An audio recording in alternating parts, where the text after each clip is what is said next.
just set up to help you learn more about TRB, what services they provide, what resources are available from them, and how you might get involved. So our two visitors today are Scott Brotmarkle, who is in the Technical Activities Committee at TRB that oversees all of the TRB committees, several hundred of them, and the TRB annual meeting and conferences and that kind of thing. If you're listening and you're not trying to talk to us, could you put your audio on mute so that we don't hear it in the room? Thanks. And so Scott is part of the Technical Activities Division at TRB, and he'll be talking to us about TRB services, and he'll be assisted by Lori Sundstrom, who manages the National Cooperative Highway Research Program at TRB, and that's it. Welcome. Thank you, Ned. Particularly want to thank Mr. Ness for being here with us today. Really appreciated our meeting this morning. And wonderful, wonderful. So I appreciate you all setting aside some time to learn about the TRB. I think I'll start this morning or this afternoon with a short video that sort of gives you an overview of how we're organized and why we exist. So Ed, if you could play that video for me, please.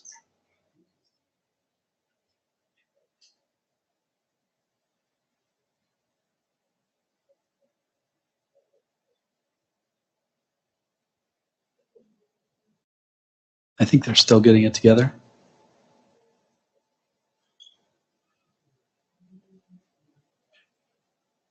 There we go.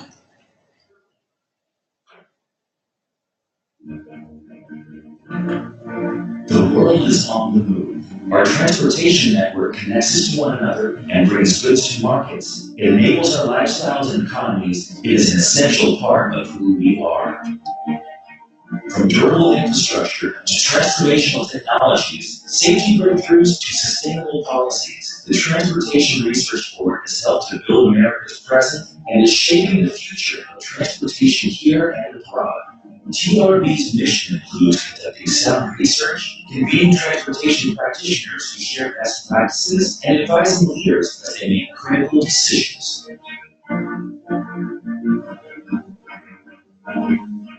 TRB fosters innovation in transportation through managing rigorous research.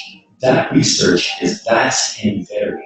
A study may focus on the design of a single bolt or the delivery of reliable public transportation to millions of riders. TRB is the recognized transportation research leader around the globe. Its volunteers adhere to the highest standards of research integrity, conduct rigorous peer review of their products, and work closely with the world's foremost scientists, engineers, and professionals. Thousands of TRB volunteers, experts in their fields, oversee and vet research that makes transportation networks more reliable, functional, sustainable, and resilient. Through its research efforts, TRB addresses the critical challenges facing the transportation community. TRB's work has fostered a worldwide community of people who are passionate about transportation service to society. These experts have devoted most of their lives to improving transportation. They are eager to network with others who share their interests and to join in a worldwide discussion of best practices and the latest research results. TRB helps strengthen these personal and professional connections by convening thousands of transportation experts from all over the world. TRB gives these individuals a chance to connect with their peers, gain new perspectives, explore new ideas, and grow professionally.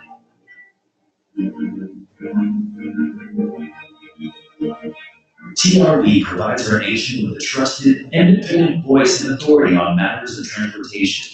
As part of the National Academies of Sciences, Engineering, and Medicine, TRB provides objective and nonpartisan advice to policymakers on critical transportation issues.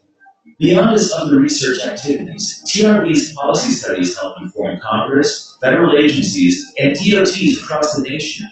Each study is conducted by an independent committee of volunteers whose members represent appropriate areas of expertise and a balance of perspectives. TRB is proud to foster innovation in transportation by managing the highest quality research, convening practitioners and researchers to share and learn from one another, and serving as an independent and trusted advisor on complex and controversial transportation policies. With the help of exceptional volunteers and experts, TRB builds connection between people, communities, organizations, and countries across the globe. To find research results, sign up for newsletters, view webinars, and keep connected, visit trb.org. Join us as we help shape the future of transportation in America and around the world.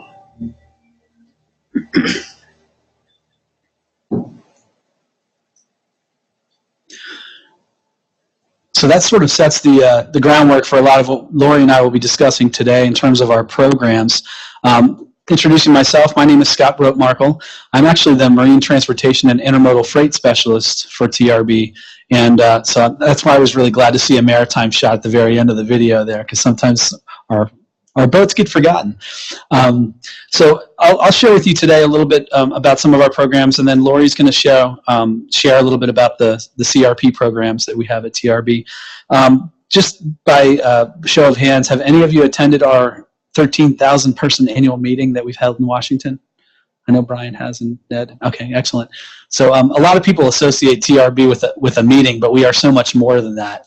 The meeting is a big part of what we do, but it's not the only thing we do. So hopefully you'll gain some insight into those other areas when we talk about them today. So as the video specified, TRB is a program unit of the National Academies of Sciences, Engineering, and Medicine. And so it's a little bit daunting until you take a look at sort of how we fit in, but essentially we have 3 honorific academies that have elected membership, and then Lori and I work for the research part of the entity, and TRB is one of 7 boards that is part of that entity. So you can imagine that we actually have within our building a lot of different areas that we cover, and this actually does help us in some respects because we do have cross collaboration and the ability to pull expertise from these other areas as well. And so it's really one of the hallmarks of the fact that we're part of the National Academies is that we do have this capability to pull in these other experts. So the National Academies of Sciences was basically set up to meet the government's urgent need for an independent advisor on scientific matters. And President Lincoln was actually the one that signed the congressional charter forming the NAS in 1863 to, quote, investigate, examine, experiment, and report upon any subject of science. And one of the things that I learned this morning from my colleague here, which I should know since I'm the maritime guy, is that one of the first projects we worked on was having to do with compasses working in ironclad vessels during the Civil War. So, interesting tidbit. So TRB's main functions, as the video also outlined and a little bit more detail here, we manage research, and Lori will talk a lot more about that part of it. We also deliver policy analysis and advice, and this can come from the government agencies themselves, Congress, and we also sometimes actually develop problem statements and follow through on our own if we think they have federal and national merit. We provide tools for researchers and practitioners, and I'll talk a little bit more about our extensive library functionality and a lot of the capabilities that you all have as state DOT employees to engage those things. And then we also bring the transportation community together. The meeting is one way. We also convene standing committees, which cover a variety of topics, and then we also have a conference schedule that we engage every year, as well as webinars. So we'll talk a little bit about all those things. So TRB actually has, if you bring the panels and the committees together, meaning the research panels and the standing committees, over 500 entities that are all populated by volunteers. So more than 7,000 committee members and panel members if you combine them. We're about 150 staff in TRB. You can basically see the rest of our sort of stats and figures up there. Really, all of this to say, TRB simply would not exist without the cadres of volunteers and the expertise that folks like yourself bring to the table when we put these committees and research panels together. So this is our pitch to you to be a part of that community and sort of get involved in any aspect that you think is a growth opportunity. We have 4 facilities that we convene these groups in. We have a National Academy of Sciences building, which is located right along the mall area, the National Mall in Washington, D.C. That's our oldest facility and the original one. The Keck Center is on the other side of town. That's where most of us staffers have our offices. And then we have 2 more retreat type environments, if you will, in Irvine, California, and in Woods Hole, Massachusetts. And these are the places where we convene. We try to have availability on both coasts to make it suitable for most folks to get involved. So our organizational structure sort of follows along the lines of the activity areas that we participate in. The technical activities supports the standing committees and task forces and organizes the annual meeting that was shown in the video. We also organize conferences and workshops and conduct field visits like the one I'm on today out to state DOTs and research facilities to sort of understand what's going on out there so that we can react appropriately with our programmatic activities. Lori's going to talk about cooperative research in a couple minutes, so I'll leave that in her court. Studies and Special Programs convenes the specially appointed expert committees to conduct policy analyses, and I'll talk a little bit more about that too as we get on into the presentation. So the Technical Activities Division is really sort of your doorway into TRB where you can have ongoing engagement beyond a single project. And we literally have 250 plus standing committees in any area you can imagine, essentially. And these groups really represent the expertise and networking opportunities that TRB can provide and really fit well with career goals and the ability to create a network around your area of expertise. The annual meeting is our big event in Washington every January, where these committees actually program the material that goes into the annual meeting based on the hot topics that they're working on at the time or areas where they see research needs and gaps that need to be addressed. And during the year, we actually drill down and sponsor specialty conferences in any area you can imagine as well. I talked about this already, just to give you a sense of the magnitude. All modes, 5,000 presentations, and nearly 750 sessions and workshops. So you literally, just organizing where you want to be at any minute in time can be a challenge because there is so much available to you to attend and be involved with. Of course, if you're part of a technical committee that's helped program the session, you may even have deeper involvement than just attending. You may actually be presiding over a session or on the panel itself if it's a topic that you are intimately involved with. This year's theme, if you will, is transportation, moving the economy of the future. It's broad by design because we do want to make sure that everybody has a bit of a stake in the theme. And you can imagine with the number of committees that we have, it needs to be broad. So why would you want to get involved? As part of a beginning or a mid-career person, you want to learn. You want to keep yourself and your organization up to date. That could fit into anybody's portfolio at a transportation department. They discuss the latest research and issues constantly, whether it's in-person meetings, on webinars, or even informally as you make your career networks and your colleagues in similar interest areas. And a lot of them, something that's really interesting about these committees is everyone's equal and has an equal voice. And so you may be sitting next to someone who wrote a book that you had to faithfully read in grad school, and there they are in a chair next to you at a technical committee meeting. And so it's the great equalizer, if you will, and allows you to have access to all of that knowledge. So we very much encourage state DOTs, and in fact have set aside 2 slots on each of our standing committees for state DOT representatives. So if this is something that you're interested in, definitely work through your folks here and see if you can get involved.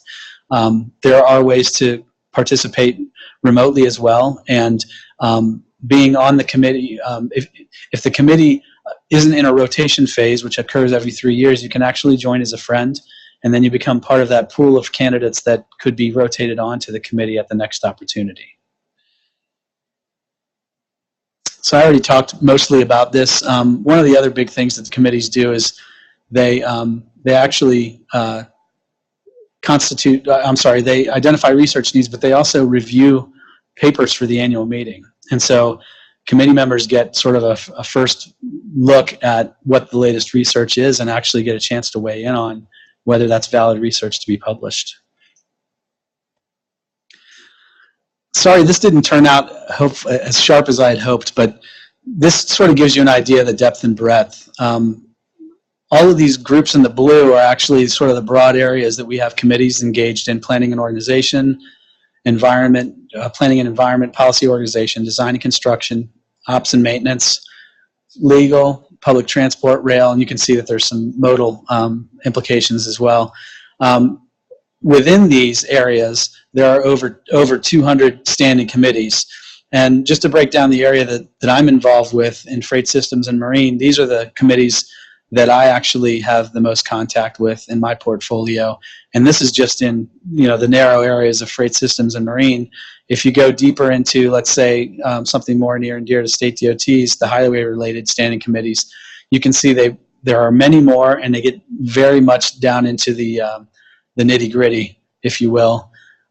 Construction, asphalt materials, concrete management, geology and properties of earth materials, et cetera, et cetera. So, you can sort of choose the engagement based on what your real interests are, either narrowly or broadly.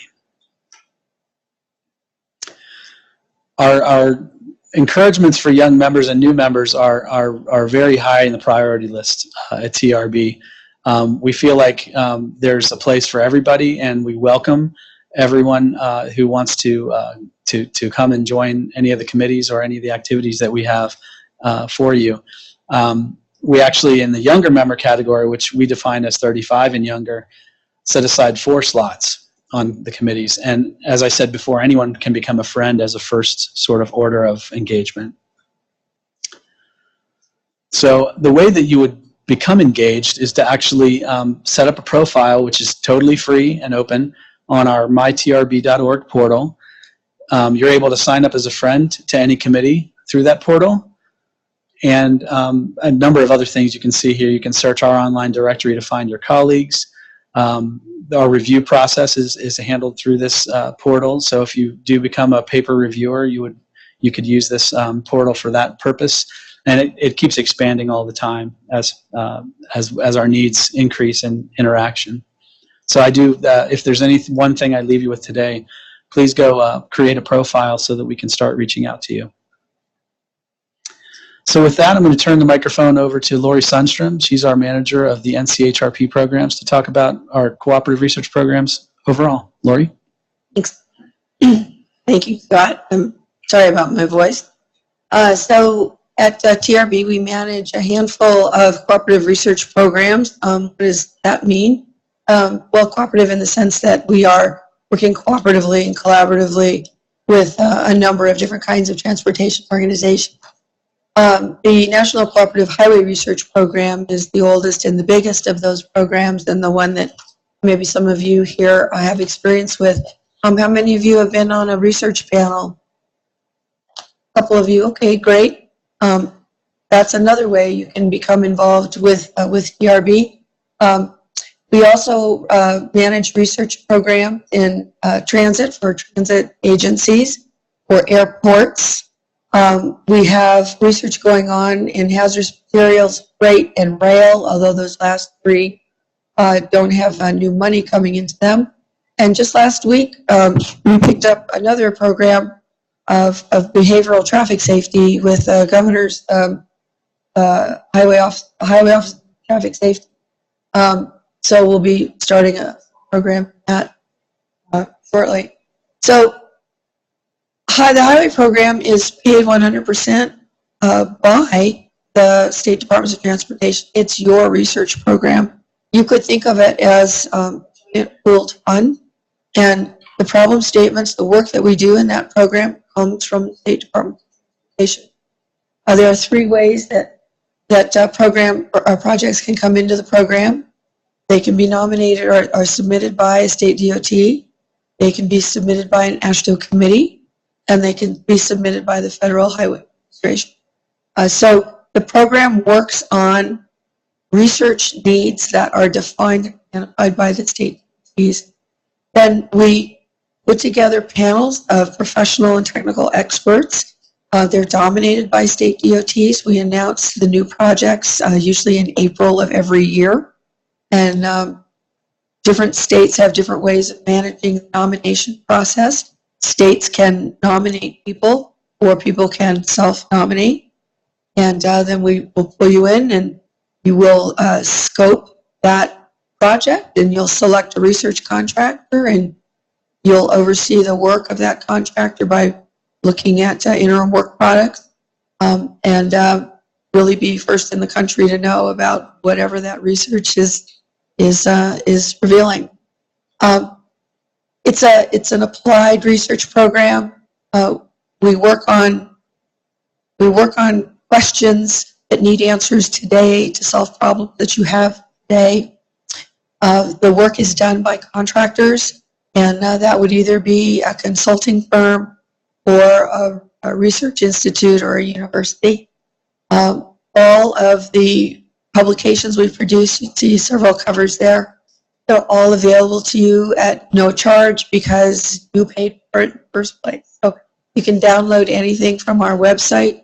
You can also request hard copies if that is your preference. It's all available to you.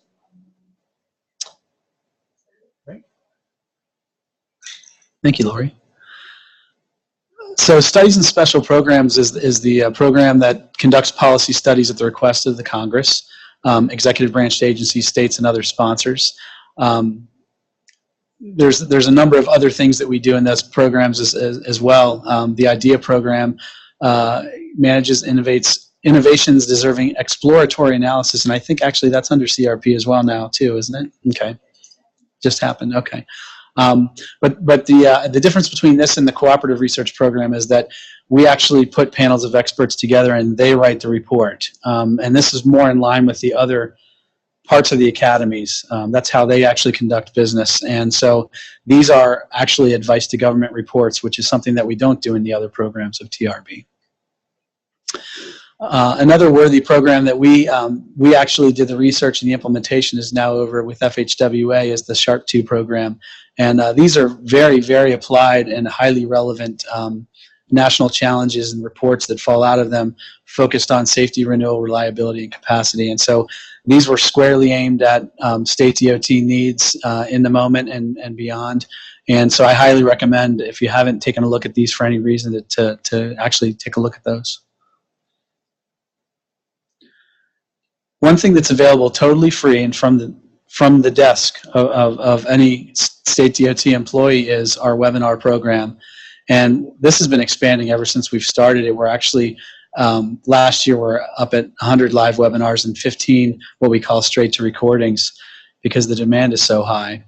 And so these are, again, freely available. You sign up for them with your ITD address.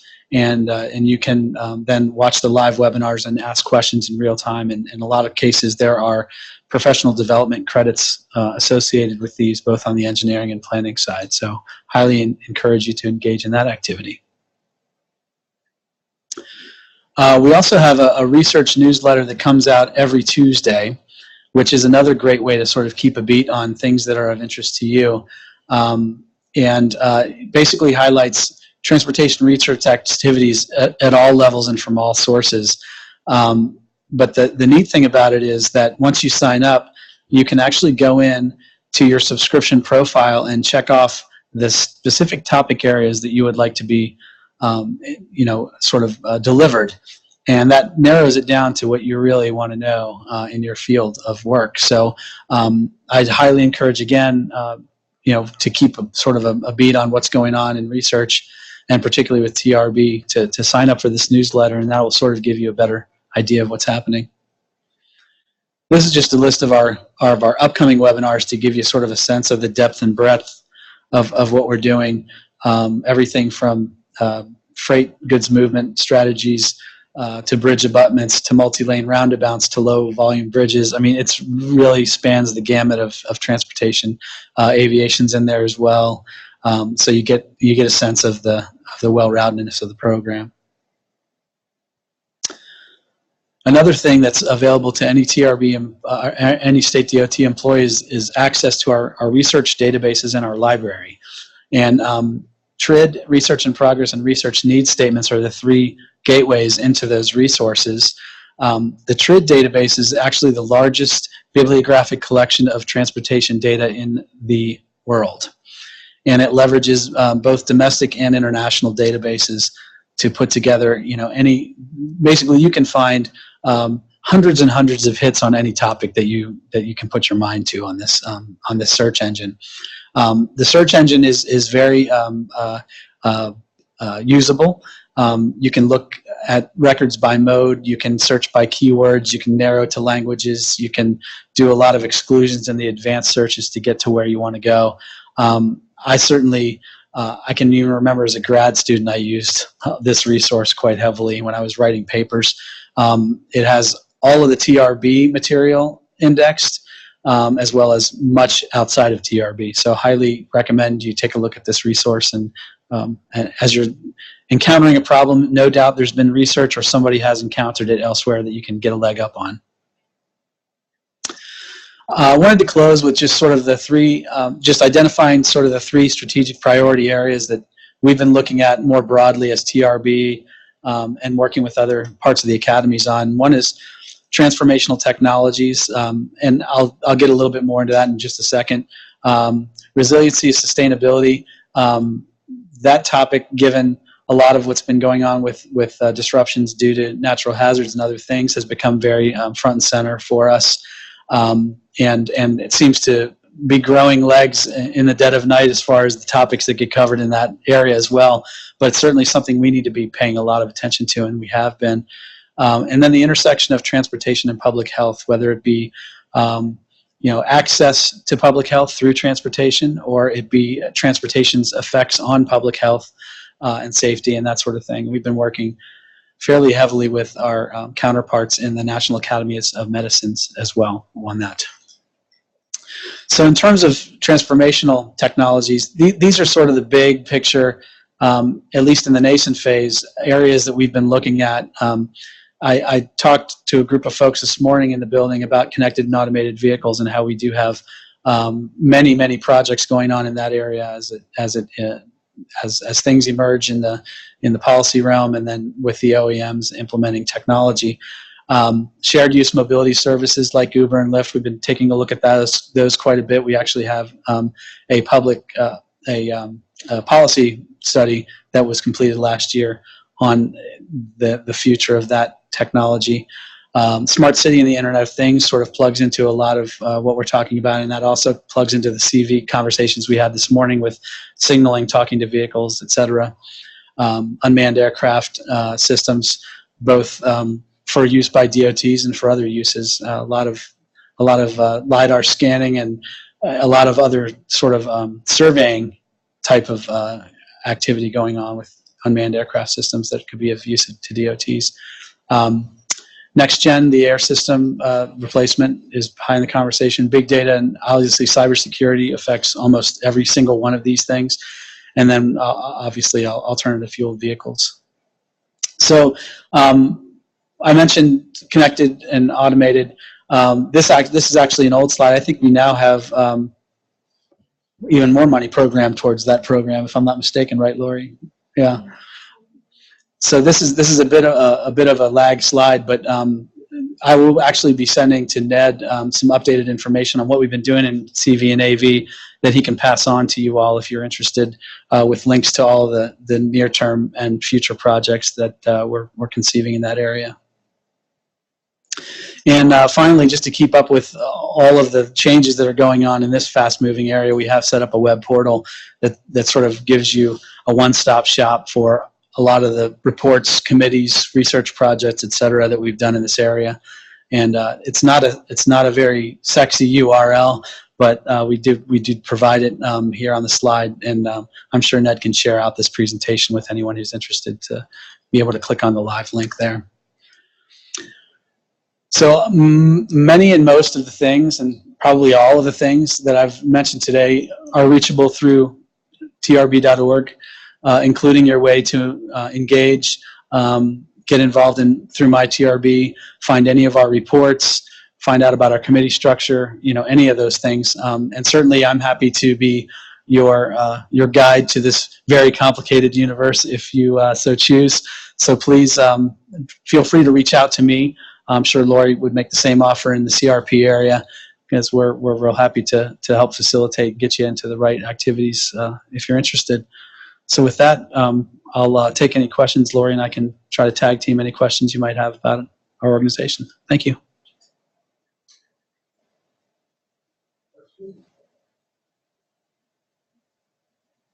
I have one. So I know you do a lot of different webinars. Where can you find, other than the newsletter, where can you find information on what webinars are available? And do you record the webinars, and are they available to anybody who's interested in after the fact? We do have a webinar web page, and it's not off of the front. I believe if you go under programs, you'll find a webinar tab right under there, and it addresses pretty much everything that you had just said. It'll show you the schedule of the near-term webinars. It'll give you a direct area to sign up for those webinars, and it will give you an accounting of the ones that we've archived and the straight-to-recording webinars as well, because anymore there's not enough actual time on the calendar because of the demand that we're experiencing in webinars. So what we're doing is that's the second tiers of requests. We're actually having the webinars performed but then archived and not done in the live realm, so that we're still capturing that material. We think it's important to capture that material. So, oh yes, and if you look under our calendar right here, you'll be able to find links to that same information, particularly as they appear in time. Can you point on the website where somebody would go to sign up for the MyTRB profile? Yes, there. This bar has changed, and I apologize I didn't put it on here, but if you go to our site in real time right now, you would see a MyTRB link right up along here. So it's a one click, and what it will do is it will take you to a screen that almost looks like you already have an account, but then it will say sign up for an account. You'll be able to click on that link, and all you need to do is provide name, email, and company, and you'll be taken into the area where you can select the interest areas you have. Yes, sir. This might be kind of a nutty question, but if you have, with all this content that's available, is there some kind of metric that's tracked on like how familiar or how used they are, so that Good question. So that you can get a pulse on the industry as what Yes, and it's a little confusing because, as I mentioned before, we are part of the National Academy of Sciences as well. And so what we've been doing over the past couple of years is actually porting our products over to their web presence, which is NAP.org. The reason is exactly what you had mentioned. They have the ability to track downloads, and they actually ask some questions that are you can answer them or not, but they're trying to also find out what the purpose of your download is. And so they're trying to get at some of that information a little bit. Okay.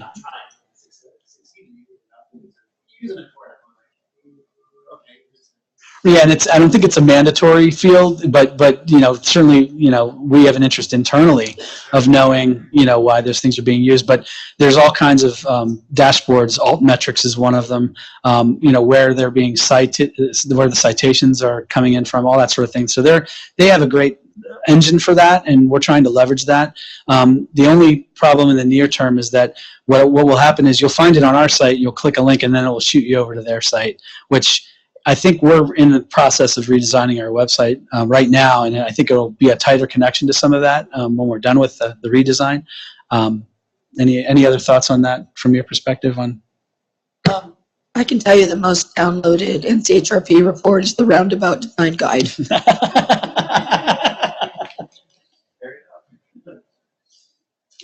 Other questions? Anything else? Yes, ma'am. Do you have a forum type area on your webpage where people can interact with other issues? We experimented with that, as I understand it, 8 to 10 years ago when it sort of came into to everybody's expectation that you would have something like that. And it didn't get a lot of traffic, surprisingly. And I think it's because folks were a little bit afraid to put it all out there and have it archived in perpetuity, their discussions.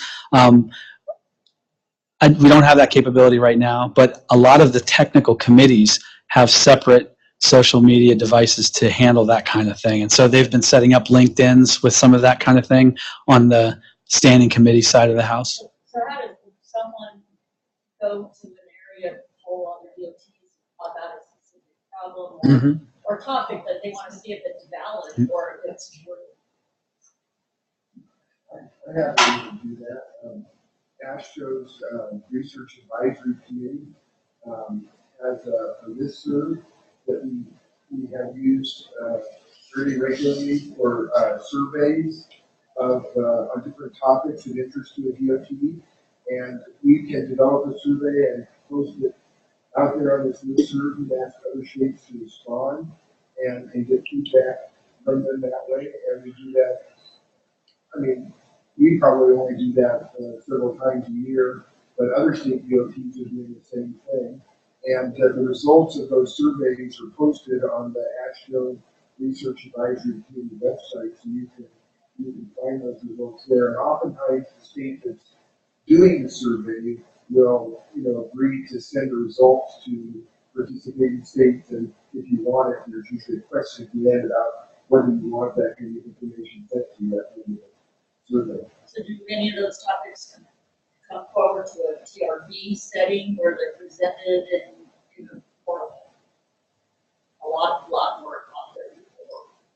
I'm just trying to figure out the connected way of working through a topic of concern or just a topic of review or whatever with other DOTs and finalizing into some kind of a webinar or some kind of a getting other folks involved besides just the people responding. Yeah, I mean, I can say that a lot of the topics that ASHTO pays attention to filter into the work that we do because those communities are so closely tied. In fact, a lot of the ASHTO committee members also play in the TRB technical activities world and on CRP panels, et cetera, et cetera. So, that mechanism that Ned described is probably one of the germination areas for some of those ideas, and then they catch fire all around the communities when they have enough demand, if you will. So. Another thing I'd say is Lori talked about the National Cooperative Highway Research Program. That program is fully funded by state DOT. Every state DOT contributes a portion of the state planning and research funds that they have to support that program. About a $40 million a year program. Ideas for projects that are funded through NCHRP come from state DOTs, from ASHTO committees, which are committees with representation from state DOTs, and from FHWA. And the projects that are selected for funding are reviewed, the problem statements are reviewed by state DOTs and are selected by ASHTO's Special Committee on Research and Innovation, previously called SCORE. And so any project that's done through NCHRP is something that's been vetted through state DOTs. We have the opportunity to submit ideas for projects. We worked on one this year focusing on wrong-way driving and submitted that with sponsorship from some other states cooperated with. And we can submit ideas, and then in January, receive the information about proposed projects. I distribute that to a variety of people here that have expertise or knowledge in those areas, get their input, and then we put together our ballot, how we would vote on the proposed projects. So that's another opportunity for us to kind of collaborate with other states and submit ideas that are addressed by. And then oftentimes when those studies are done, there will be webinars conducted to share the results of that work. And I just add one thing. The chair of the ASHTO Special Committee on Research and Innovation is your director, Brian Ness. So you know people.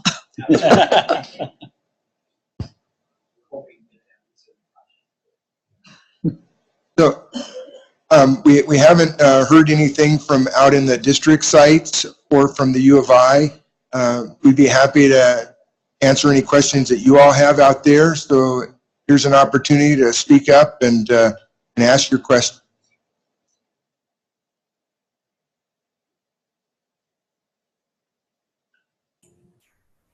Hi, this is Chuck over here at NIATT at U of I. Can you all hear me? You can, Yes, sir. Chuck. Great. About halfway through the presentation here, the video went to seeing the room and we couldn't see any of the slides you guys provided. Would there be any chance you guys can email us the slides? Sure, I'd be happy to send you the slides as soon as it's over. Perfect. Thank you so much. Any other question? Well, we certainly thank you for your time. I know giving up your lunch period is not the most desirable part of the day, but we really do appreciate you coming in and listening to what we had to say. And of course, please do reach to us through NED if you're looking for opportunities to further engage, or if you have research needs that that we could help you with in terms of our resources. Thanks. And I just want to add one thing I should have said. Travel to an NCHRP panel meeting is paid for by NCHRP. It's no cost to the budget. Quite a Thank deal. you all for coming. Thank you. Thank you.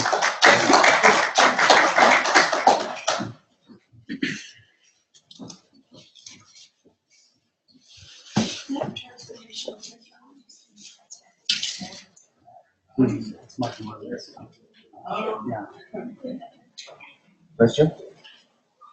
Well, I work in information management, Uh-huh. and I've been using the NCHRP reports, I read the reports, I've been using this afternoon, level reports. Terrific.